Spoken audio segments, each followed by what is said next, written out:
Kalian tahu nggak sih, kalau fenomena premanisme di Indonesia itu mulai menyebar tepatnya di tahun 1970-an. Preman sendiri merupakan sebutan untuk sekelompok orang yang sering melakukan aksi kekerasan terhadap orang lain. Bahkan, aksi premanisme era Orde Baru dinilai menyeramkan karena tidak sedikit korban yang harus meregang nyawa akibat aksi kekerasan yang terjadi saat itu. Di awal tahun 1980-an, banyak ditemukan warga Indonesia yang tutup usia dan jumlahnya terus meningkat.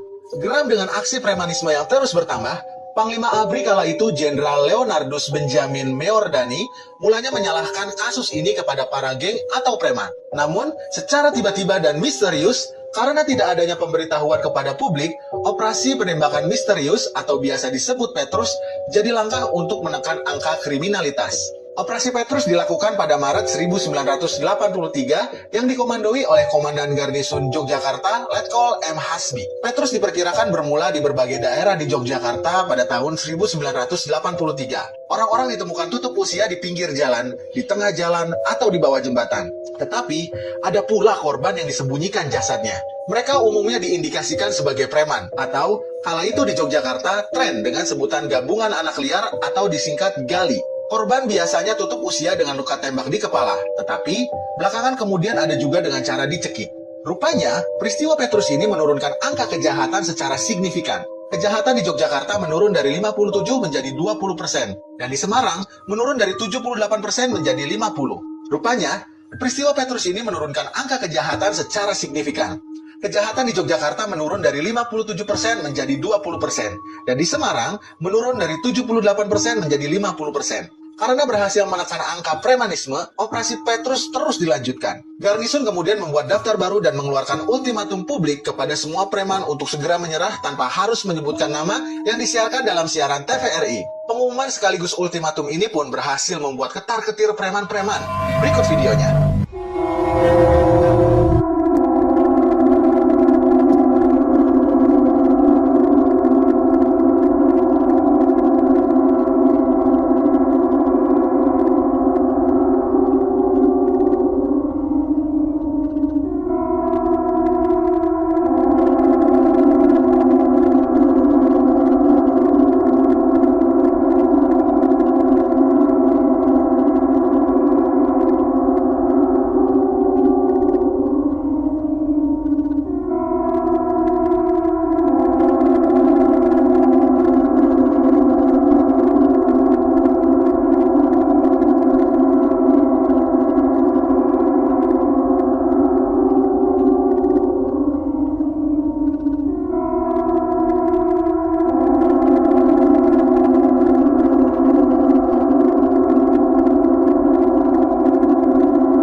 Pengumuman itu ternyata merupakan cara yang sengaja dilakukan Presiden kedua Indonesia, Bapak Soeharto, agar setiap orang lebih berhati-hati dalam bertindak.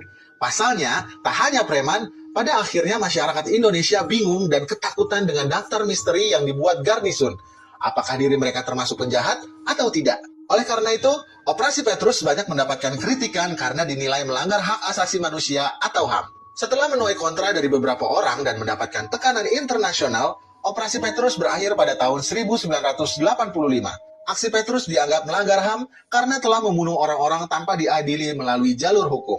Dan pada akhirnya, ucapan Presiden Soeharto yang diabadikan dalam buku biografinya yang berjudul Pikiran, Ucapan, dan Tindakan Saya yang terbit pada tahun 1989 membuka sebuah tabir mengenai Petrus.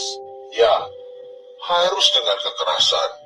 Tetapi, kekerasan itu bukan lantas dengan tembakan begitu saja. Bukan, tetapi yang melawan. Ya, mau tidak mau harus ditembak.